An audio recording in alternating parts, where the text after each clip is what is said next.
ભગવાન સ્વામિનારાયણના અખંડ ધારક બ્રહ્મ સ્વરૂપ પરમ પૂજ્ય પ્રમુખ સ્વામી મહારાજ એમના યોગમાં આપણને સૌને એ અનુભવ છે કે આપણા દરેકના જીવનમાં એમના કારણે સુખ શાંતિ પ્રાપ્ત થઈ છે, આપણા જીવનમાં સ્થિરતા પણ આવેલી છે, આપણા જીવનમાં પ્રગતિ થઈ છે. અને એ રીતે પરમ પૂજ્ય પ્રમુખ સ્વામી મહારાજના આપણા સૌ ઉપર આવા ઘણા ઉપકાર છે. પરમ પૂજ્ય પ્રમુખ સ્વામી મહારાજના એક દર્શન, એમનો એક શબ્દ, એમનો એક ધબ્બો, એમની એક મુલાકાત, એમનો એક પત્ર કે એમની એક સલાહ, એ એમણે આપણા જીવનમાં ઘણું બધું કર્યું છે. અને એનાથી આપણને સૌને અંતરમાં ગુપ સુખ અને શાંતિ એ પ્રાપ્ત થયા છે. આપણા જીવનની કે આપણા દિવસની આપણી બધી ક્રિયાઓ એ જોઈએ તો એમાં પણ પરમ પૂજ્ય પ્રમુખ સ્વામી મહારાજ એમણે પોતાનું જીવન આપી દઈ, ભોજન આપી દઈ અને આપણને સૌને ભોજન કરતા કર્યા છે. આપણા પરમ પૂજ્ય સ્વામીશ્રીએ પોતાના ચશ્મા આપી દઈ અને આપણા સૌની આંખોની ચિંતા કરી છે. પરમ પૂજ્ય સ્વામીશ્રીએ પોતાની મોજડી આપી દઈ અને આપણા સૌના પગની ચિંતા કરી છે. પરમ પૂજ્ય સ્વામીશ્રીએ પોતાની રજાઈ આપી અને આપણા સૌની સુવાની ચિંતા કરી છે. પરમ પૂજ્ય પ્રમુખ સ્વામી મહારાજે પોતાનું વાહન આપી દઈ અને આપણા સૌની મુસાફરીની ચિંતા કરી છે. એમ આપણી સર્વ પ્રકારની ચિંતા પરમ પૂજ્ય પ્રમુખ સ્વામી મહારાજે કરેલી છે. પરમ પૂજ્ય પ્રમુખ સ્વામી મહારાજ એમના જીવનના આ બધા પ્રસંગો એ આપણને અંતરમાં એક સુખ આપે છે. સ્વામીશ્રીના યોગમાં આ સભામાં બેઠેલા કેટલા એમને આ પરમ પૂજ્ય પ્રમુખ સ્વામી મહારાજના આશીર્વાદ થયા હશે. આમાં સભામાં બેઠેલા કેટલાયને તો સ્વામીશ્રીએ એમના નામ પાડ્યા હશે.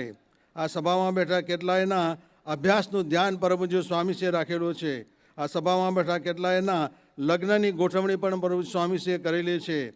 આ સભામાં બેઠેલા કેટલાકના ધંધા નોકરીની પણ ચિંતા એ પરમ પૂજ્ય સ્વામીશ્રીએ કરેલી છે. આ રીતે આપણી સૌની સર્વ પ્રકારની ચિંતા સ્વામીશ્રીએ કરેલી છે. પરમ પૂજ્ય પ્રમુખ સ્વામી મહારાજ પ્રગટ થયા ત્યારે દુનિયામાં સાચું ખરેખર સૌ દુનિયાએ એવું જાણ્યું કે એક વ્યક્તિ કેટલું લખી શકે છે.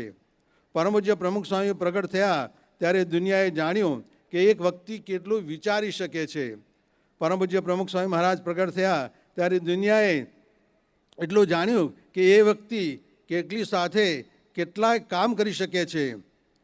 પરમ પૂજ્ય પ્રમુખ સ્વામી મહારાજ પ્રગટ થયા ત્યારે દુનિયાએ જાણ્યું કે એક વ્યક્તિ એકી સાથે કેટલાય લોકોને રાજી કરી શકે છે. આ રીતે પરમ પૂજ્ય સ્વામીશ્રી એમની આવી અનંત પ્રકારની વિશેષતાઓ એનો અનુભવ આપણે સૌએ કર્યો છે. પરમ પૂજ્ય પ્રમુખ સ્વામી મહારાજ એમણે પોતે આ દેહ ધારણ કરી અને પોતે અંતર્ધાન થયા, પરંતુ એ આપણા સૌના અંતરમાં અખંડ બિરાજમાન રહ્યા છે.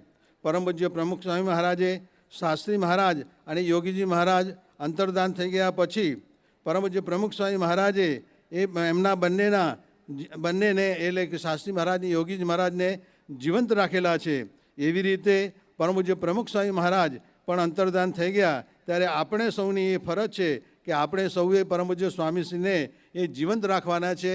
આપણા ઉપર જે એમનું ઋણ છે એ ઋણને આપણે સૌએ ચૂકવવાનું છે. અને એ માટે જેમ પરમ પૂજ્ય પ્રમુખ સ્વામી મહારાજે પોતાના ગુરુઓના મહિમાની વાતો કરી અને પોતાના ગુરુઓને જીવંત રાખેલા, પરમ પૂજ્ય પ્રમુખ સ્વામી મહારાજનું એકે પ્રવચન એવું ન હોય કે જેમાં પોતાના ગુરુ શાસ્ત્રી મહારાજ અને યોગીજી મહારાજનું નામ ન હોય.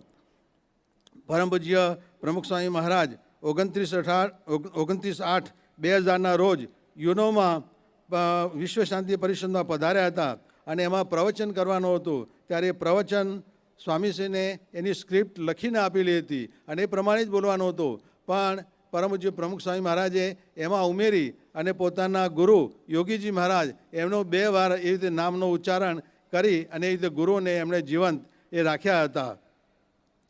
અને આ રીતે પરમ પૂજ્ય સ્વામીશ્રી એ આ સેવા પોતાના ગુરુની એવી ભક્તિ કરી. એ વખતના શ્રોતા વર્ગમાં એ કોઈ યોગીજી મહારાજને ઓળખતા પણ નહીં હોય, છતાં પણ સ્વામીશ્રી એમનું આ પ્રવચન જ્યાં સુધી એ રહેશે ત્યાં સુધી એ દ્વારા યોગીજી મહારાજ એ જીવંત રહેશે. એટલે આ રીતે પરમ પૂજ્ય સ્વામીશ્રીએ એમ પોતાના ગુરુની જે જીવંત રાખ્યા છે, એવી રીતે આપણે પણ આપણી જે વાતો એમાં પરમ પૂજ્ય સ્વામીશ્રીનો ઉલ્લેખ કરીને એમના જીવનના એવા ગુણો એ બતાવી અને આપણે પરમ પૂજ્ય સ્વામીશ્રીને જીવંત રાખવાના છે. પરમ પૂજ્ય સ્વામીશ્રીની જે ઈચ્છાઓ હતી એની પૂર્તિ આપણે કરીને સ્વામીશ્રીને આપણે જીવંત એ રાખવાના છે. પરમ પૂજ્ય પ્રમુખ સ્વામી મહારાજે શાસ્ત્રી મહારાજ અને યોગીજી મહારાજની જે ઈચ્છાઓ હતી એ ઈચ્છાઓ પૂર્ણ કરી અને એમણે પ્રમુખ સ્વામી બંને ગુરુઓને અંતર્ધાન થવા દીધા નહોતા. એવી રીતે જેમ શાસ્ત્રી મહારાજની ઈચ્છા હતી કે સારંગપુરમાં દરવાજા આગળ 24 ફૂટનો પુલ કરવો, અને એ પ્રમાણે સ્વામીની ઈચ્છા મુજબ પ્રમુખ સ્વામી મહારાજે એ પુલ તૈયાર કર્યો. એ પુલના ઉપર જ્યારે પણ આપણે પસાર થઈએ ત્યારે દરેકને એ શાસ્ત્રી મહારાજની આજ્ઞા પ્રમુખ સ્વામી મહારાજે પાળી એમની રુચિ જાણી અને કાર્ય કર્યું. એમ એ શાસ્ત્રી મહારાજની એ સ્મૃતિ એ અચૂક એ થયા જ કરે. એવી જ રીતે પરમ પૂજ્ય યોગીજી મહારાજ એમનો સંકલ્પ હતો કે મેળામાં 3 શિખરનું મંદિર થાય અને જમુનાને કાંઠે મંદિર થાય.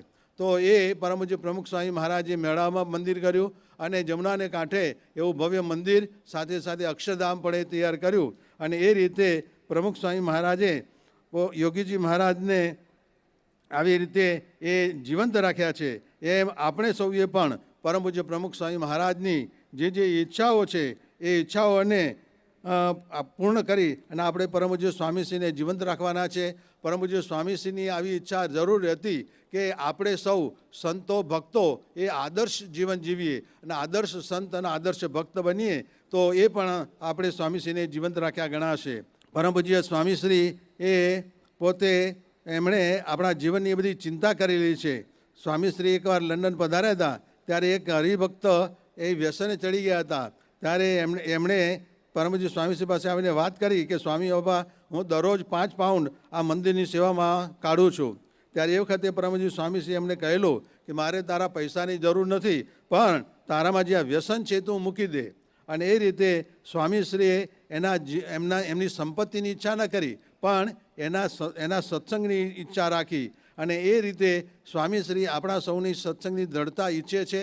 અને એ સત્સંગની દ્રઢતા એ આપણા સૌમાં થાય તો એના માટે નિત્ય પૂજા પાઠ આપણે કરતા રહીએ, નિયમિત આપણી સત્સંગ સભા એનો આપણે લાભ લઈએ.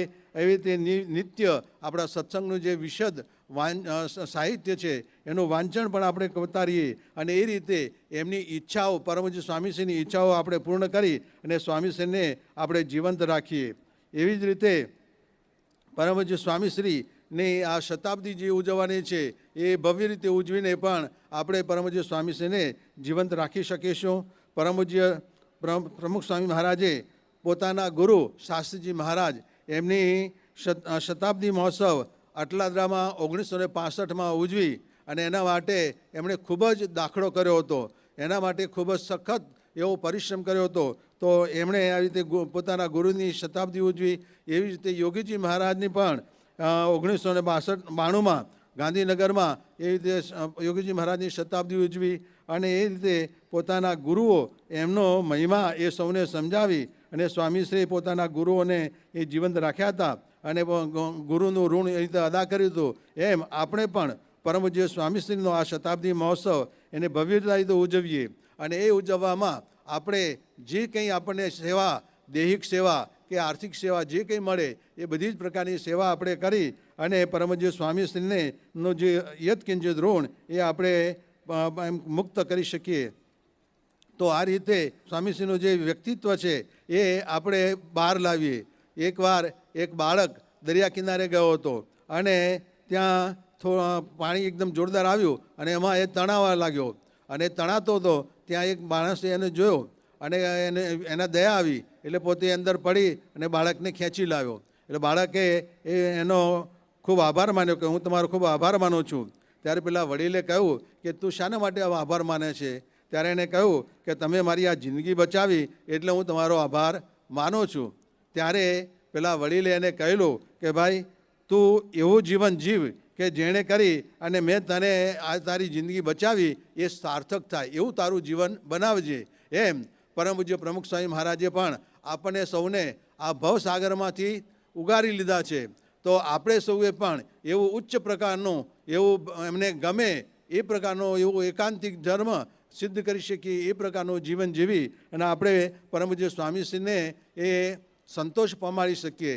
તો આ રીતે પરમ પૂજ્ય સ્વામીશ્રીનું ઋણ અદા કરવાને માટે આપણે સૌ એ એમ કે જે યોગ યજ્ઞના આયોજનો થયા છે એ યોગ યજ્ઞના આયોજનો દ્વારા પણ આપણે સ્વામીશ્રીને આવી રીતે એમની ઋણ એ અદા કરવા માટે પ્રયત્ન કરીએ.